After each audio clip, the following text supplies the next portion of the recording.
खबरों की दुनिया में हर खबर है खास, लेकिन जो खबरें बढ़ाती हैं आपका हौसला और विश्वास, ऐसी तमाम खबरों को देश भर से समेटकर हम लेकर आते हैं खास आपके लिए। नमस्कार, मैं हूं शहला निगार और आप देख रहे हैं हमारा ये विशेष प्रोग्राम गुड न्यूज़ जज्बा इंडिया का। यहाँ होती हैं आम लोगों की बहुत खास कहानियाँ जो प्रेरणा देती हैं, कुछ कर गुजरने का जज्बा देती हैं। तो देर किस बात की है, चलिए शुरुआत करते हैं आज के इस खास प्रोग्राम की। अचीवर्स द्वारा किए गए अच्छे काम कई लोगों को प्रत्यक्ष या अप्रत्यक्ष रूप से प्रेरित करने का काम करते हैं। आपको मिलवाएंगे कर्नाटक के बेलगाम के एक युवक इरप्पा धवलेश्वर से, जो कि कुछ ऐसा ही काम कर रहे हैं जो दूसरों के लिए प्रेरणा के स्रोत बने हुए हैं। जी हाँ, इन्होंने 6000 से अधिक पौधे लगाए हैं। कॉलेजों में, सड़कों के किनारे, यहाँ वहाँ जगह जगह, और तो और इन पौधों को वो अपने बच्चों की तरह पाल रहे हैं। कैसे कर रहे हैं, आइए देखते हैं।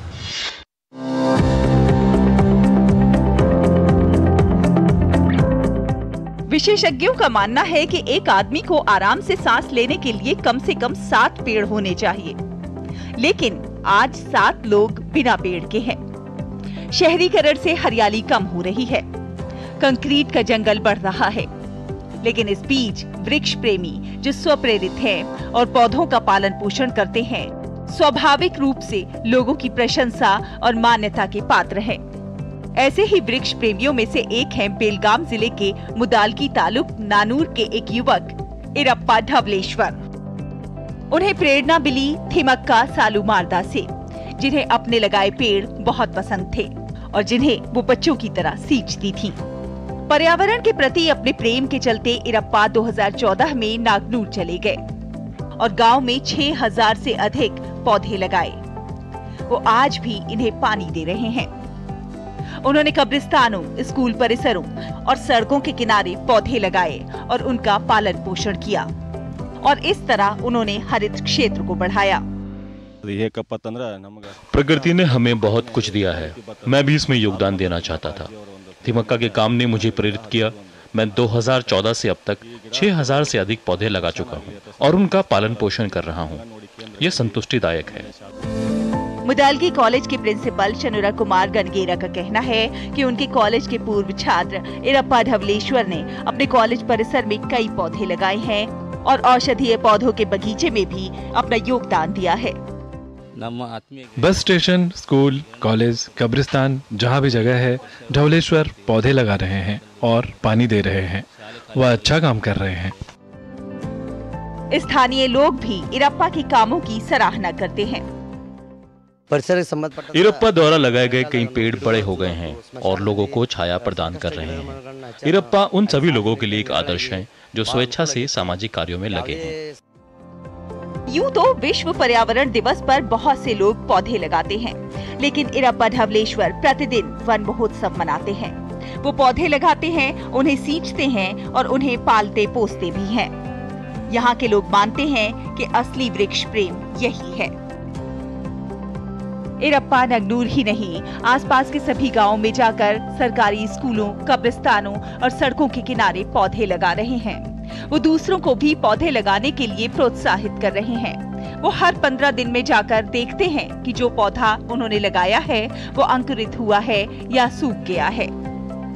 जरूरी है कि युवाओं में इरप्पा धवलेश्वर जैसा वृक्ष प्रेम विकसित हो, जो बिना किसी शोर शराबे या प्रचार प्रसार के प्रकृति की सेवा में लगे हुए हैं। वो चाहते हैं कि प्रदेश हरा भरा हो और हर कोई चैन की सांस ले सके।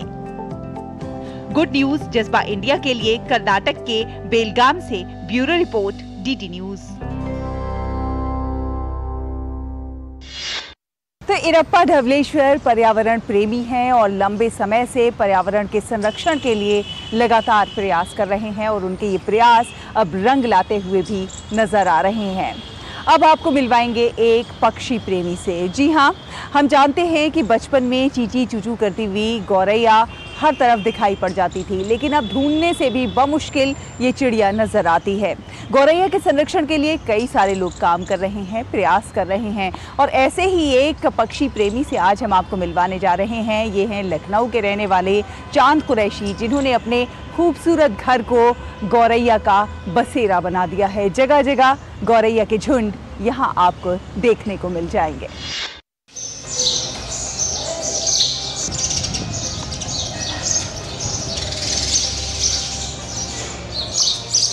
ये आलीशान घर जो आपको नजर आ रहा है, ये इंसानों के रहने के साथ साथ गौरैया का घर भी है। इस घर में रहने वाले इंसान ने एक मुहिम छेड़कर अपने घर को गौरैयाओं का घोंसला बना दिया है। घर के हर कोने में अब गौरैया के घोंसले नजर आते हैं और चिड़ियों की चहचहाहट से ये घर गूंजता रहता है।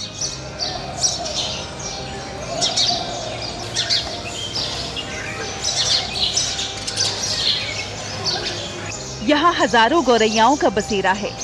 ये घर है पुराने लखनऊ के रहने वाले समाज सेवी चांद कुरैशी का।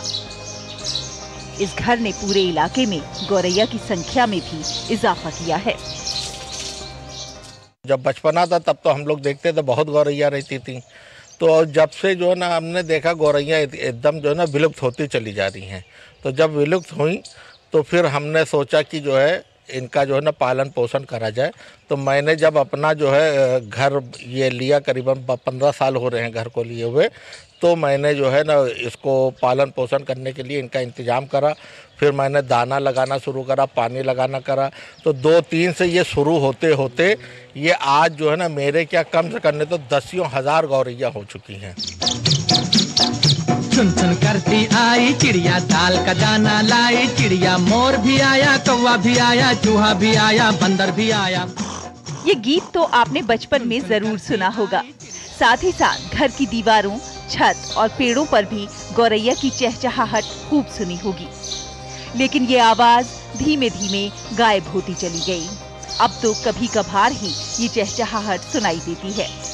घटती गौरैया की संख्या को देखते हुए चांद कुरैशी ने इसे गंभीरता से लिया और लग गए गौरैया को बचाने के अभियान में। और देखिए कैसे इस घर को बना दिया गौरैया की शरण स्थली। आज उनके घर में हजारों की संख्या में गौरैया का बसेरा है। पूरा इलाका गौरैया की चहचहाहट से गूंजता रहता है। उनके पड़ोसी भी इस मुहिम में उनका साथ देते हैं। ये बता रहे हैं कि बचपन में देखी गई चिड़िया एक बार फिर से उनके घरों में आने जाने लगी है। जब से चांद भाई ने हमारे दाना डालना शुरू किया है, पानी रखते हैं, दाना वगैरह डालते हैं, तब से गौरैया भी और भी काफ़ी पंछी हैं सुबह से आ जाते हैं। इनकी चहचहाहट की आवाज़ से यहाँ पे सवेरा होता है और काफ़ी पूरा दिन समझ लिए यहाँ पे चहचहाहट रहती है। काफ़ी पंछी आते रहते हैं, चिड़िया वगैरह खाया करते हैं, दाना वगैरह खाया करते हैं। बचपन से हम लोगों ने पहले देखी नहीं थी, लेकिन अब यहाँ पर जब से दाना डालते हैं चांद भाई तो हम लोग को देखने को मिलती हैं। एक से एक पंछी देखने को मिल जाते हैं यहाँ पर। चांद कुरैशी के चेहरे की खुशी साफ बयान कर रही है कि भले ही उनको गौरैया के संरक्षण के लिए कड़ी मेहनत करनी पड़ती है, सुबह से शाम तक, यहाँ तक कि देर रात तक भी उनको खाने पीने का इंतजाम करते रहना पड़ता है, लेकिन आज उनकी मेहनत रंग ला रही है। गुड न्यूज जज्बा इंडिया के लिए लखनऊ से परवेज जैदी की रिपोर्ट, डीडी न्यूज। तो देखा आपने, यहाँ अब दिन की शुरुआत होती है गौरैया की चहचहाहट के साथ। ऐसी ही अच्छी खबरों के सफर को भी जारी रखेंगे। वक्त हुआ एक छोटे से ब्रेक का, जल्द हाजिर होंगे। आप कहीं मत जाइए, देखते रहिए गुड न्यूज जज्बा इंडिया का।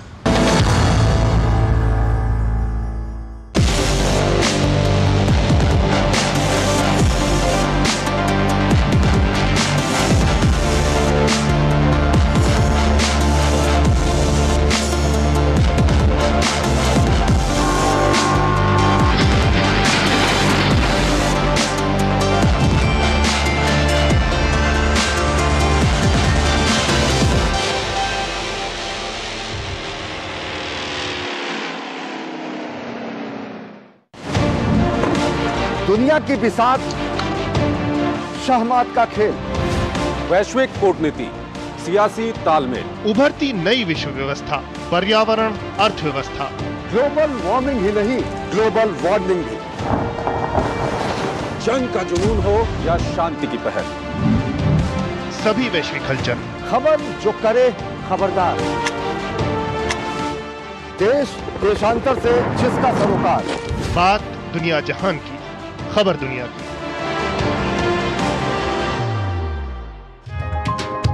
चाय की प्याली के साथ खबरों से भरी नई सुबह, देश की राजनीति, आम जन की कहानी, विदेशों की हलचल, कारोबार का गुणा भाग, खेल का मैदान, मनोरंजन और ज्ञान विज्ञान, विरासत और संस्कृति के साथ सेहत की बात और ग्लैमर का तड़का। सोमवार से शुक्रवार सुबह 8 से 9 बजे, सुकून से भरा नया सवेरा।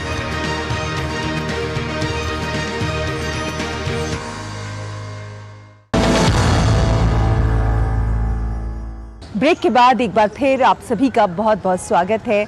आप देख रहे हैं गुड न्यूज़ जज्बा इंडिया का। कहते हैं कि माँ जीवन की सबसे पहली गुरु होती है, जो पहले कदम से लेकर जीवन के हर मोड़ पर हमें कुछ न कुछ सिखाती है, शिक्षित करने का काम करती है। उन्हीं माँओं को शिक्षित करने का बीड़ा उठाया है गुजरात के महिसागर में कुछ बेटियों ने। किस प्रकार शिक्षण का ये प्रयास हो रहा है, आइए देखते हैं।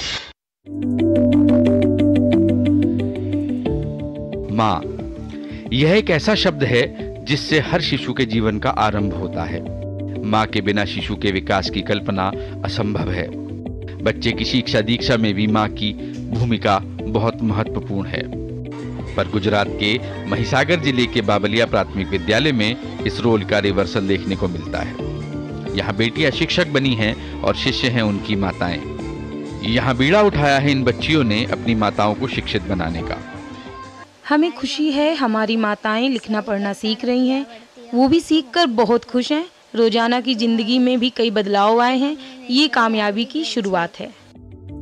महिसागर प्राथमिक विद्यालय के शिक्षकों ने गांव की निरीक्षर और कम पढ़ी लिखी माताओं को हस्ताक्षर सिखाने की पहल के बारे में सोचा और इस पहल को आगे बढ़ाते हुए उन्होंने बेटियों को ही माँ का शिक्षक नियुक्त किया। शुरुआत में 24 माताओं पर यह प्रयोग सफल रहा। हमने गांव की निरीक्षक और कम पढ़ी लिखी माताओं को हस्ताक्षर सिखाने की सोची और इसलिए सोचा क्योंकि उनकी बेटियों द्वारा उन्हें शिक्षित किया जाए। शुरुआत 24 माताओं से हुई, अब ये बड़ी मुहिम में बदल गई है। शिक्षा हर व्यक्ति के जीवन में विकास का काम करती है, जो सकारात्मकता के साथ नई ऊर्जा का संचार भी करती है। आत्मविश्वास के साथ आगे बढ़ती ये माताएं अब अक्षर ज्ञान के साथ साथ दूध की स्लिप पढ़ना भी सीख चुकी हैं। पैसों का हिसाब हो या बसों में यात्रा करना, ये कई काम अब अकेले ही करने में सक्षम हो चुकी हैं। हम लिखना पढ़ना सीख रहे हैं, नाम लिख लेते हैं, साथ साथ दूध की स्लिप भी पढ़ना सीखी है, पैसों का हिसाब भी कर लेते हैं। गांव की बहुत सी ऐसी महिलाएं जो कम पढ़ी लिखी हैं, उन्होंने इस नई पहल को स्वीकारा है और पुनः पढ़ाई को अपने जीवन का हिस्सा बना लिया है। अब इन माताओं की जिंदगी में कई बदलाव आए हैं और अब ये सशक्तिकरण की राह पर चल पड़ी है। एक शिक्षित महिला पूरे समाज को शिक्षित करने का काम करती है और इस बात का जीता जागता उदाहरण बन गया है महिसागर। ये माता पुत्री की जोड़ियां न केवल शिक्षा को बढ़ावा दे रही हैं, बल्कि बदलते और बढ़ते भारत में महिलाओं की हिस्सेदारी भी सुनिश्चित कर रही हैं। गुड न्यूज जज्बा इंडिया के लिए महिसागर से अश्विनी पांड्या की रिपोर्ट, डीडी न्यूज।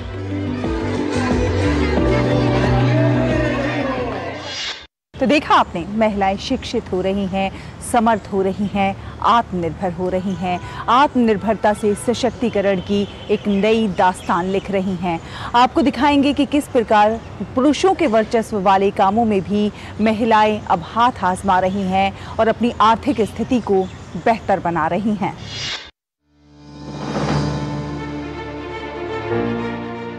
मिलिए दुर्ग जिले के गानाडीह गांव की इन महिलाओं से। ये महिलाएं सशक्त हैं, समर्थ हैं, जागरूक हैं और दूसरी महिलाओं के लिए मिसाल भी हैं। बड़े बड़े टैंकों से पानी भरना हो या फिर उन्हें कैन और ड्रम में लेकर घर घर जाना, ये सारे काम ये महिलाएं बड़ी ही आसानी से कर लेती हैं। कई महिलाओं के इस समूह का नाम है जागृति। ये महिलाएं आरओ प्लांट के जरिए पानी को फिल्टर कर उसे बेचती हैं। रोजाना ये महिलाएं पानी के 50 से 60 केन की बिक्री कर लेती हैं, जिससे उन्हें करीब 25,000 रुपए प्रति माह की आमदनी भी हो रही है। पानी की सप्लाई के लिए उनके पास स्वयं का ई-रिक्शा भी है, जिसे वो स्वयं ही चलाती हैं और गंतव्य तक पानी पहुंचाकर आती हैं। क्षेत्रों की दुकानें हों, शासकीय कार्यालयों, शादी विवाह और अन्य पार्टी जैसे कार्यक्रमों में इनके पानी की अच्छी खासी मांग है। गांव में ये दुकान है, वहाँ भी हम यहाँ डिलीवरी कर देते हैं। हर रोज एक डब्बा जैसे दुकान में छोड़ देते हैं और में जैसे कि राशि आते और में हम बहुत मदद मिलते है, सहायता मिलते है। मलिका मतलब हम अच्छा से पढ़ा लिखा सकते हैं और हमारे घर में भी हम कुछ काम रहते वो में अपना सहयोग दे सकते हैं वो काम के पैसा से। अब बहुत आसानी होते कि समूह चलाए, समूह से हवन हमारा जुड़े हुए हैं और प्राण में भी जुड़े हुए हैं, ओकर से हमारा बहुत लाभ मिलते। क्षेत्र की परियोजना अधिकारी गीता साहू बताती हैं कि पानी का कारोबार कर समूह की महिलाओं को आमदनी सालाना 2 लाख रुपए से अधिक की हो रही है।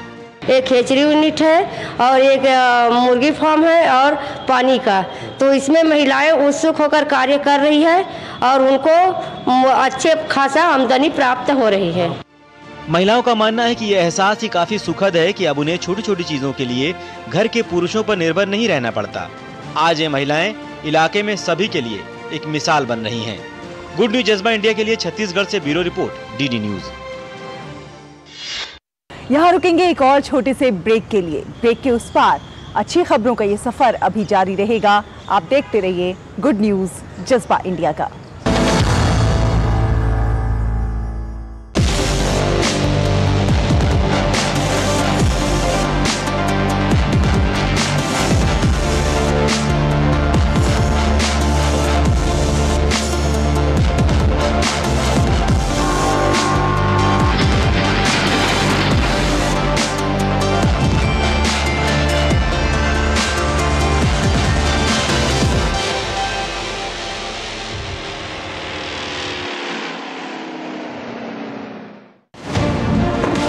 दुनिया की बिसात, शहमात का खेल, वैश्विक कूटनीति, सियासी तालमेल, उभरती नई विश्व व्यवस्था, पर्यावरण, अर्थव्यवस्था, ग्लोबल वार्मिंग ही नहीं, ग्लोबल वार्निंग भी।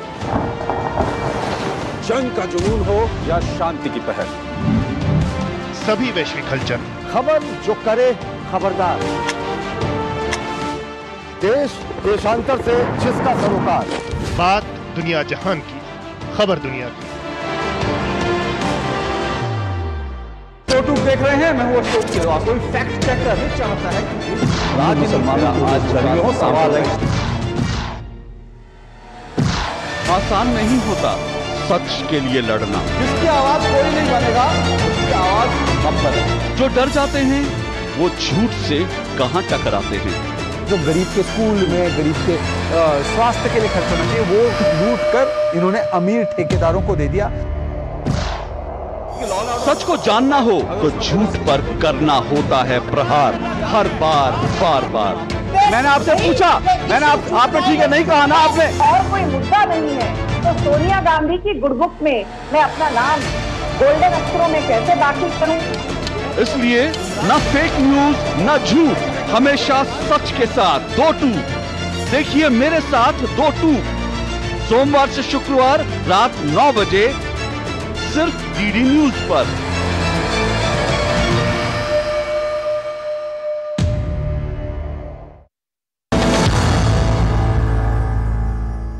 ब्रेक के बाद एक बार फिर आप सभी का बहुत बहुत स्वागत है। आप देख रहे हैं गुड न्यूज जज्बा इंडिया का। भारत आस्थावान लोगों का देश है और यहाँ मान्य कई आस्थाओं में एक है पवित्र नदियों में स्नान करना। भारत की पवित्रतम और धार्मिक रूप से बेहद महत्वपूर्ण मानी जाने वाली शिप्रा नदी का दूषित गंदा पानी लोगों को काफ़ी समय पहले तक काफ़ी निराश कर रहा था। फिर यहाँ के लोगों ने इसे प्रवाहमान और स्वच्छ बनाने का बीड़ा उठाया, स्वेच्छा से श्रमदान देने लगे और देखिए देखते ही देखते यहाँ रंगत बदलने लगी है।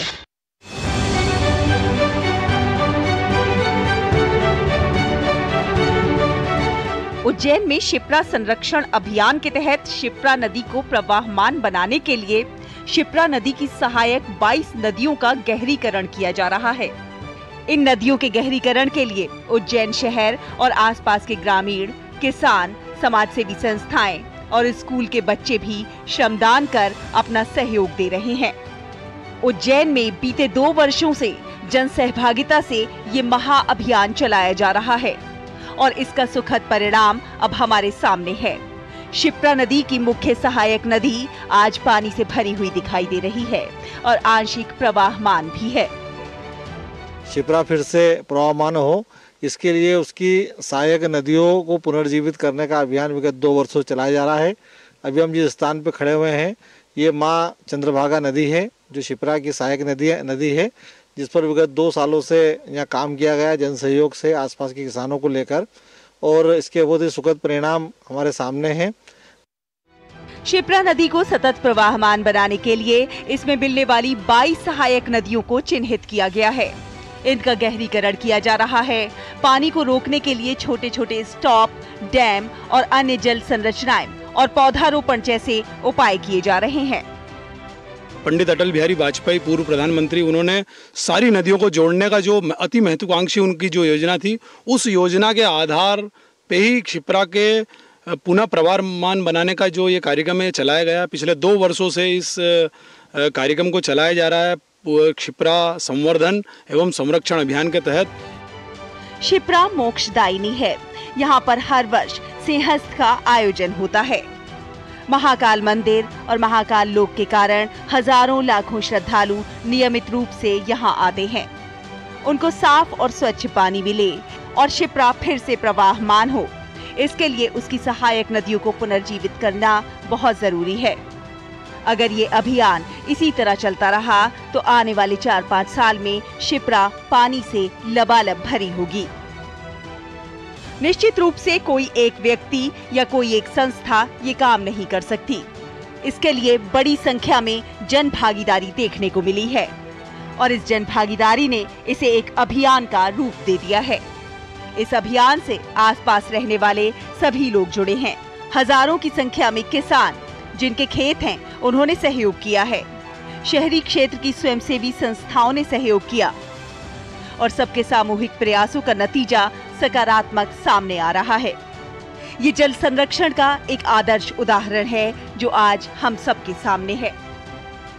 आसपास के किसानों को सिंचाई के साधन बढ़े हैं, कुओं का वाटर लेवल बढ़ा है, ट्यूबवेल का वाटर लेवल बढ़ा है और किसानों की उत्पादन क्षमता बढ़ी है, जिससे किसानों की आय में वृद्धि हुई है। लगातार 2 वर्षों से ये कार्य चल रहा है। दोनों किनारों पर पौधारोपण भी किया जा रहा है। पिछले 2 वर्षों में लगभग 10,000 लोगों ने यहाँ पर स्वेच्छा से श्रमदान किया है। गुड न्यूज जज्बा इंडिया के लिए उज्जैन से ब्यूरो रिपोर्ट, डीडी न्यूज। तो जन सहभागिता से हमेशा ही सकारात्मक परिणाम सामने आते हैं। जन सहभागिता से किए गए कार्य कभी भी ऐसे ही नहीं जाते। आपको एक और खबर दिखाएंगे हरदोई से, किस प्रकार हरदोई में लुप्त होती नीलम नदी को बचाने के लिए कम्युनिटी रेडियो ने मुहिम चलाई, लोगों को जागरूक करने का बीड़ा उठाया और वो जागरूकता अभियान इस प्रकार रंग लाया कि देखते ही देखते जन सहभागिता से यहाँ पर लुप्त नदी को पुनर्जीवित करने के प्रयास शुरू हो गए। प्रयास रंग भी लाने लगे। किस प्रकार प्रयास रंग ला रहे हैं, आप इन दृश्यों को देखिए। हमें और हमारी पूरी टीम को दीजिए अनुमति। नमस्कार।